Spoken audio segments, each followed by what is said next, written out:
51. Saya baru saja bangun, kata Elang berbohong. Padahal sebelum Ayu bangun ia sudah bangun lebih dulu dan memperhatikan Ayu yang memeluknya.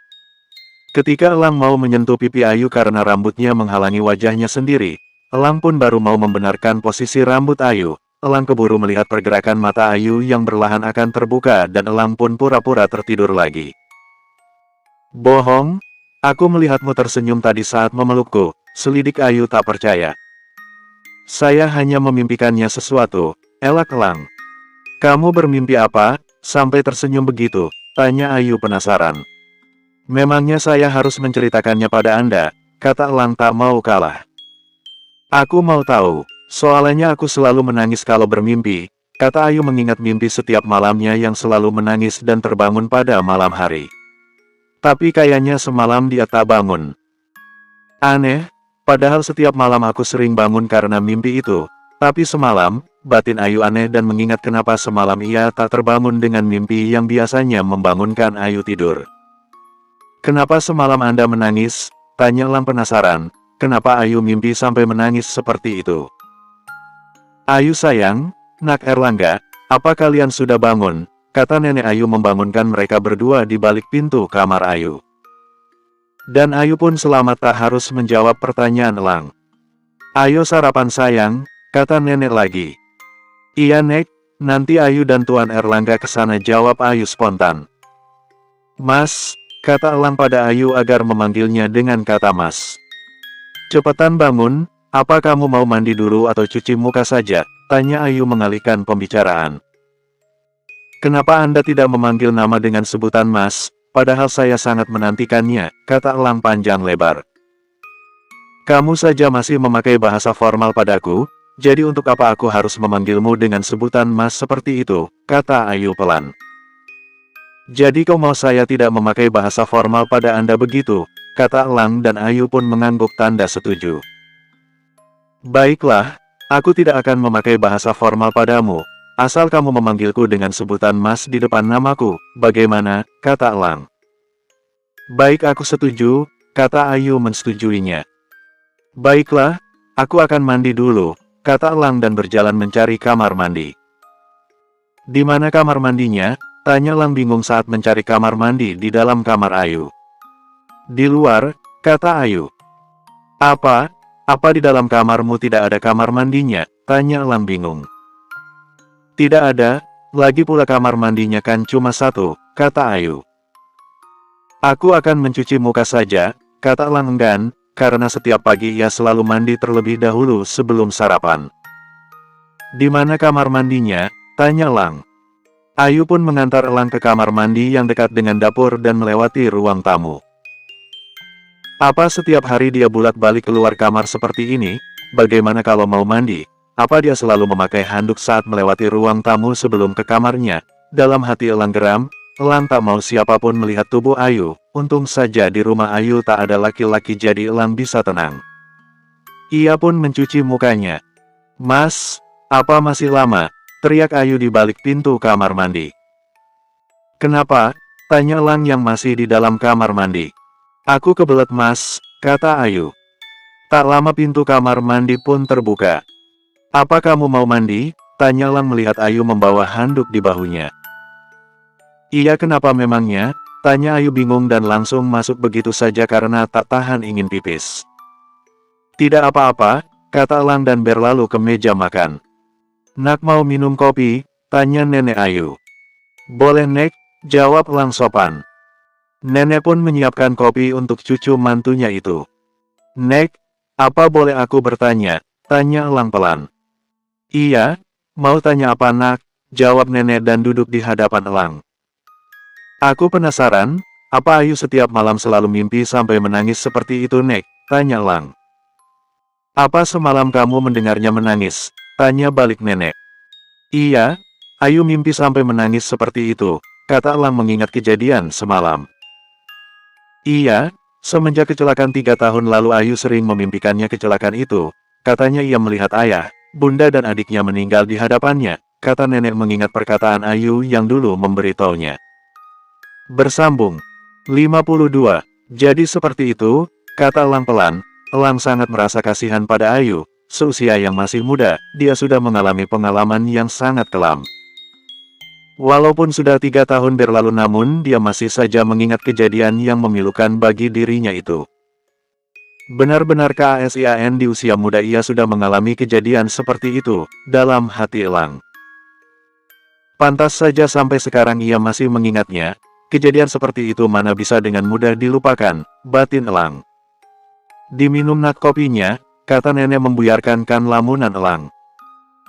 Ah iya Nek, terima kasih, kata Elang dan Elang pun menyeruput kopi itu. Baru saja kopi itu masuk dalam mulutnya Elang malah menyemburkannya kembali karena perhatiannya terfokus pada Ayu yang baru saja keluar dari kamar mandi dengan hanya memakai handuk selutut. Brur! Uhuk, Elang malah tersedak kopi yang baru mau masuk ke tenggorokannya. Astaga, teriak Ayu kaget saat melihat Elang menyemburkan kopinya. Hati-hati nak, kata nenek khawatir pada Elang. Uhuk, Elang masih saja batuk-batuk. Apa kamu tidak apa-apa? Tanya Ayu bingung melihat Elang yang terbatuk-batuk seperti itu. Bukannya langsung ke kamarnya Ayu malah menghampiri Elang yang semakin merah padam akibat ulahnya. Kenapa kamu keluar kamar mandi hanya memakai handuk saja? Kata Elang malu, dan merah padam akibat penampilan Ayu yang memperlihatkan asteris yang terbungkus handuk dan memperlihatkan sedikit. Sayang, semestinya bawa baju sebelum mandi, kan bisa pakai baju di dalam kamar mandi setelah selesai mandi, kata nenek mengingatkan Ayu. Dan tidak keluar hanya pakai handuk seperti itu, malu kan ada nak Elang, kata nenek mengomeli keteledoran Ayu. Ah, maaf aku akan ke kamar dulu, kata Ayu merasa malu karena ucapan neneknya. Ayu, kamu itu bikin malu saja, batin Ayu malu. Padahal kan Ayu sudah biasa seperti itu sejak ia masih kecil, dan bodohnya lagi ia lupa kalau ada Elang di rumahnya sekarang. Ih lo gimana sih, kata Ayu pada dirinya sendiri. Lo udah bikin diri lo malu tahu, kata Ayu lagi. Aregegege, teriak Ayu, dan ia pun langsung menutup mulutnya takut nenek dan Elang mendengar teriakannya. Ayu pun memakai bajunya. Sudah tidak apa-apa kan nak? Tanya nenek Ayu mengkhawatirkan Elang. Tidak apa-apa kok Nek, saya baik-baik saja, kata Elang. Ayu itu sudah kebiasaan dari kecil seperti itu, sampai sebesar ini pun ia tak berubah, kata nenek mengenang. Ayah, bundanya selalu memarahinya kalau melihat Ayu keluar kamar mandi seperti itu, dan bilang lebih baik bawa baju ganti ke kamar mandi, persis tadi nenek ucapkan, namun anak itu tetap tak berubah, kata nenek mengingat anak dan mantunya. Kata ayah Ayu, tidak baik keluar kamar mandi memakai handuk saja, bagaimana kalau ada tamu pria, kata nenek tak mau berhenti menceritakan apa yang baru ia mulai. Tapi nak Erlangga kan suaminya, jadi tidak masalah. Bukankah begitu nak? Tanya nenek Ayu. Ah, iya Nek, jawab Elang gugup. Nenek tidak tahu pikiran kotor apa yang merasuki pikiran Elang. Dasar gadis bodoh, gara-gara dia junior gue mengeras pagi-pagi begini, dalam hati Elang kesal. Ah iya Nek, hari ini saya akan membawa Ayu pulang ke rumah saya, kata Elang mengalihkan pikiran kotornya. Baiklah nak, nenek serahkan Ayu padamu tolong jagalah dia untuk nenek, buat dia bahagia jangan membuatnya menangis, kau bisa berjanji kan nak, kata nenek sedih. Saya janji Nek, saya akan menjaganya dengan hidup mati saya, kata Elang serius. Baguslah kalau begitu, nenek bisa tenang, kata nenek. Apa yang membuat nenek tenang? Tanya Ayu bingung ia sedikit mendengar percakapan Elang dan neneknya. Ah sayang, kamu sudah selesai, kata nenek mengalihkan pembicaraan. Sudah Nek, kata Ayu dan duduk di meja dekat Elang. Setelah sarapan kita pulang, kata Elang. Apa, padahal aku masih mau main di sini, kata Ayu sedih. Kamu kan masih bisa kemari lain kali, kata Elang datar. Ah iya, aku lupa. Pekik Ayu membuat Elang dan nenek kaget. Ada apa sih, kata Elang kaget. Nek, aku lupa mengembalikan uang yang kemarin malam aku pinjam pada orang di supermarket, kata Ayu mengingat. Bersambung, 53. Apa maksudmu? Tanya Elang bingung. Gini nak, kemarin Ayu kan belanja di supermarket dan dia lupa bawa dompet, jadi ada seseorang yang membayarkan belanjaan Ayu nak, jelas nenek pada Elang, Ayu sudah menceritakan pada neneknya itu. Ceroboh, kata Elang. Iya aku memang ceroboh, tapi kan itu tidak disengaja, kata Ayu membela. Karena tidak sengaja, itu yang dinamakan ceroboh, kata Elang lagi. Dan Ayu malah cemberut karena benar apa yang dikatakan Elang barusan. Tapi sayang, bagaimana kamu mau mengembalikan uang itu? Apa kamu kenal dengan orang itu? Tanya nenek. Tidak, jawab Ayu singkat dan membuat Elang kembali berkomentar. Bodoh, kata Elang jujur. Kalau kamu tidak tahu dan tidak mengenalinya, bagaimana kamu mengembalikan uangnya? Kata Elang panjang lebar. Dan membuat Ayu kesal. Anda benar-benar menyebalkan ya, kata-kata apa lagi yang belum Anda bilang hah? Ceroboh, bodoh, Anda pikir saya senang hah? Kata Ayu kesal dan membuat Elang tersenyum menyebalkan. Setidaknya saya punya nomor telepon pria itu, kata Ayu masih kesal.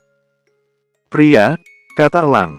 Iya dia adalah pria yang menolong saya, kata Ayu kesal.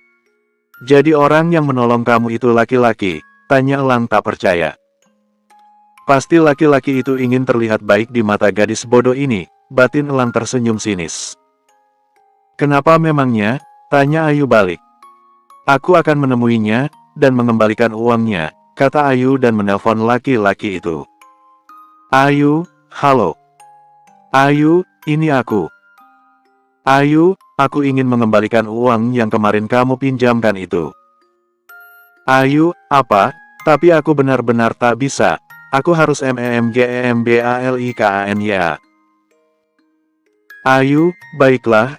Di CAFFE **** oke. Aku kesana, iya, makasih. Telepon pun ditutup dan membuat Elang yang mendengarnya sedikit mengerutkan dahinya.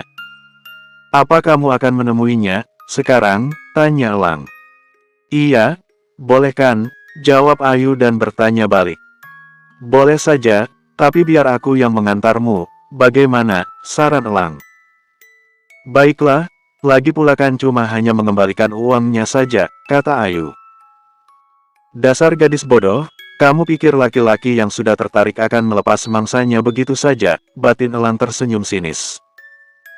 Dasar gadis polos, aku harus melindunginya. Batin Elang. Ya sudah kalau begitu, ayo. Tunggu apa lagi, sekalian saja kita pamit pada nenek, ajak Elang tak sabaran. Iya, Nek Ayu dan Mas Erlangga pulang ya Nek, kata Ayu pamit dan mencium tangan neneknya. Saya pamit Nek, kata Elang dan bersalaman pada nenek. Iya nak, hati-hati, kata nenek melambaikan tangannya. Di kaf mana kamu akan menemuinya? Tanya Elang saat ada di mobil. Nah, di sana, itu di sana, kata Ayu antusias menunjuk kaf yang ditujunya. Kamu tunggu di sini saja ya, kata Ayu lagi. Apa, kenapa saya harus tunggu di sini? Tanya Elang sedikit kesal. Cuma sebentar kok, kata Ayu, dan turun dari mobil Elang. Dasar cewek bodoh, apa dia mau selingkuh di belakang gue? Kata Elang kesal ketika melihat Ayu menjauh. Baiklah gue akan menunggu 30 menit, itu kelamaan, 15 menit, itu juga sangat lama, baiklah 5 menit saja, celoteh Elang tak henti-hentinya. Apa kau menunggu lama? Tanya Ayu saat baru sampai. Tidak juga, saya juga baru sampai, jawab Tony. Mau pesan sesuatu? Tanya Anthony lagi. Tidak, saya tidak bisa lama, saya kesini cuma mau mengembalikan uang saja kok, kata Ayu dan mengembalikan uang pada Anthony. Ternyata dia benar-benar susah untuk didekati, batin Anthony penasaran. Padahal saya mau mentraktirmu minum, kata Anthony merasa sedih. Baiklah, kata Ayu tak bisa menolak ajakan Anthony. Tapi bagaimana dengan Elang? Pasti dia kebosanan nanti, dalam hati Ayu khawatir. Bersambung. 54. Lama sekali, padahal ini sudah 30 menit, kata Elang kesal. Lebih baik gue kesana, kata Elang dan turun dari mobilnya.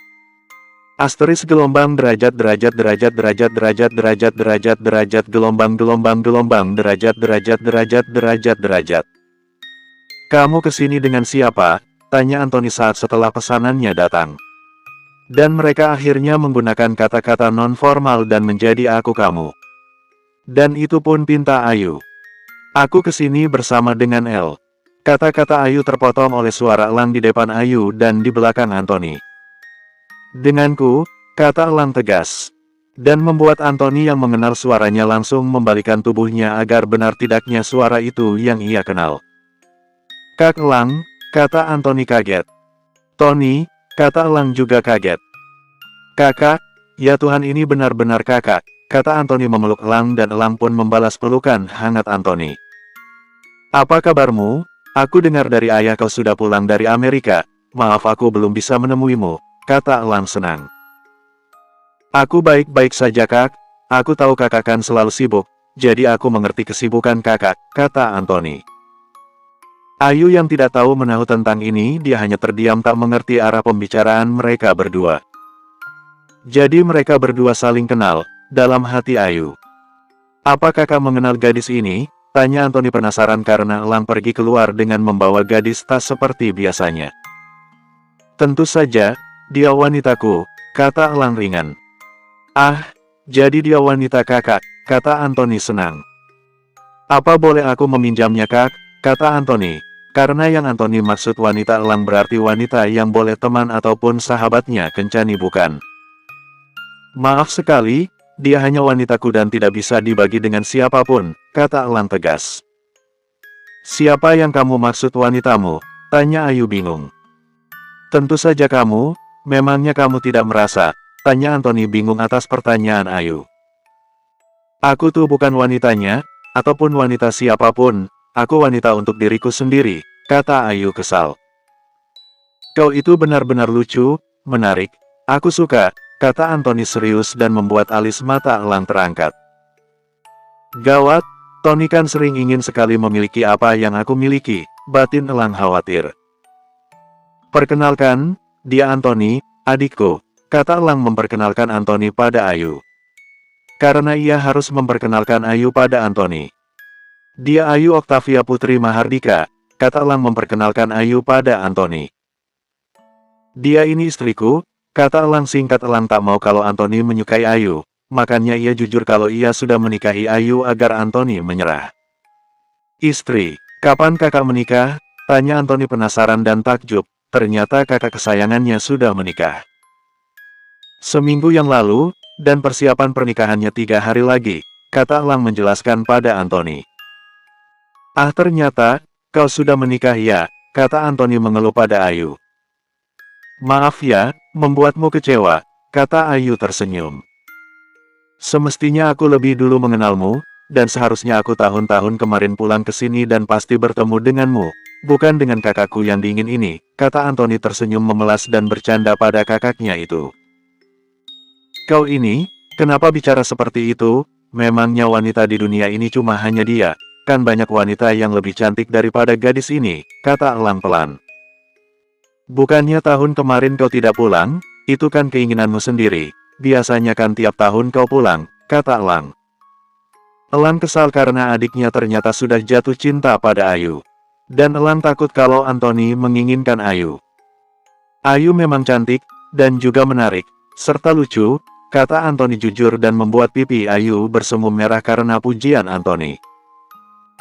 Itulah sebabnya aku menyesal karena tak pulang tahun kemarin, mungkin kalau aku pulang aku bisa bertemu lebih dulu dibandingkan denganmu, dan mungkin aku akan menikahinya juga sama sepertimu, goda Anthony. Hei, kalian bicara tentangku seolah-olah aku tak ada di hadapan kalian ya, kata Ayu kesal. Dan membuat Anthony tersenyum sedangkan elang cemberut tak tenang. Bersambung. 55. Apa kamu dekat dengan Tony? Tanya Ayu penasaran saat dalam perjalanan pulang. Hanya itu jawaban elang. Aku dengar Tony itu adik tirimu kan? Tanya Ayu lagi. Keluar kata itu lagi. Tony lagi, batin elang kesal. Diana bilang, kamu sangat menyayangi Tony, ya, kata Ayu mencoba lagi bertanya. Kata elang. Tony lagi, gadis bodoh ini terus saja menanyakan Tony, apa gadis bodoh ini menyukai adik gue? Batin elang kesal, karena Ayu selalu menyebut nama Tony. Apa kau menyukainya? Kata elang jutek. Tentu saja, Tony baik orangnya, sudah gitu dia lucu, kata Ayu spontan. Kalau begitu, menikah saja sama dia, kata Elang kesal. Apa, menikah dengannya? Mana mungkin, sedangkan aku kan sudah menikah sama kamu, kata Ayu benar. Terus kalau kau belum menikah denganku kamu mau menikahinya, begitu, kata Elang jutek. Kamu kenapa sih, malah berbicara seperti itu, memangnya kalau belum menikah denganmu, menurutmu aku mau menikahinya juga, lagi pula aku saja tidak kenal dekat dengan Tony kenapa kamu berpikir begitu, tanya Ayu bingung. Elang hanya diam, ia tak mampu menjawab pertanyaan dari Ayu. Kenapa kamu diam saja, jawab pertanyaan aku, kata Ayu kesal. Sudahlah, jawab Elang jutek. Tuh kan kembali jadi jutek gitu, batin Ayu aneh. Kenapa sih nih orang, batin Ayu lagi. Autor, bener-bener ngeselin nih dua orang, yang satu on yang satunya lagi gak mengerti perasaannya sendiri, gak tahu apa kalau lu itu cemburu Elang pekok. Kediaman Samudra. Sesampainya di rumah Samudra. Istirahatlah, kata Elang di depan pintu kamar Ayu. Iya, jawab Ayu dan masuk ke kamarnya. Jangan menemui Anthony tanpa sepengetahuanku, kata Elang sebelum Ayu masuk kamarnya dan Elang pun berlalu. Apa maksudnya kata Ayu bingung tak mengerti apa yang dimaksud Elang. Dia pikir aku bakalan keluar gitu dan bertemu dengan Tony, kata Ayu tak mempercayai apa kata Elang. Dasar aneh, kata Ayu kesal. Keesokan harinya, Kak Tony, teriak Diana saat turun dari kamarnya dan melihat Anthony yang duduk di meja makan. Hai, apa kabar adik kecilku ini? Tanya Anthony memeluk Diana. Aku baik kak, kakak sudah ketemu sama Kak Elang, tanya Diana. Justru kakak kesini mau ketemu Kak Elang, kata Tony. Kak Elang seperti biasa, dia pasti ada di kamarnya, kakak langsung naik aja kalau mau ketemu Kak Elang, kata Diana. Ah baiklah, kakak ke atas dulu ya, kata Anthony dan menaiki tangga. Ayu, sapa Anthony saat melewati kamar pertama. Tony, kapan kamu di sini? Tanya Ayu bingung kenapa Tony ada di sini. Ah baru saja, jawab Tony. Apa? Elang ada di dalam? Tanya Tony malu-malu dan sedikit melihat ke dalam kamar Ayu. Apa, Elang? Di kamarku? Kenapa dia ada di kamarku? Tanya balik Ayu bingung. Kenapa Ayu bicara begitu? Batin Tony aneh. Loh bukankah kalian sudah menikah? Memangnya kalian tidak satu kamar? Kata Anthony bingung kenapa Elang dan Ayu tak satu kamar walau mereka sudah menikah. Tentu saja tidak, kamarnya di sebelah sana, kata Ayu menunjuk kamar Elang. Aku sarapan dulu ya, kamu udah sarapan belum? Tanya Ayu. Belum, nanti saja, aku mau ketemu kakak dulu, kata Anthony. Ya udah kalau begitu, aku ke bawah ya, kata Ayu dan meninggalkan Anthony yang termenung di depan kamar Elang. Kenapa kakak tidak satu kamar sama Ayu? Apa mereka belum melakukanya? Pikir Anthony penasaran dan ia pun tersenyum. Bersambung.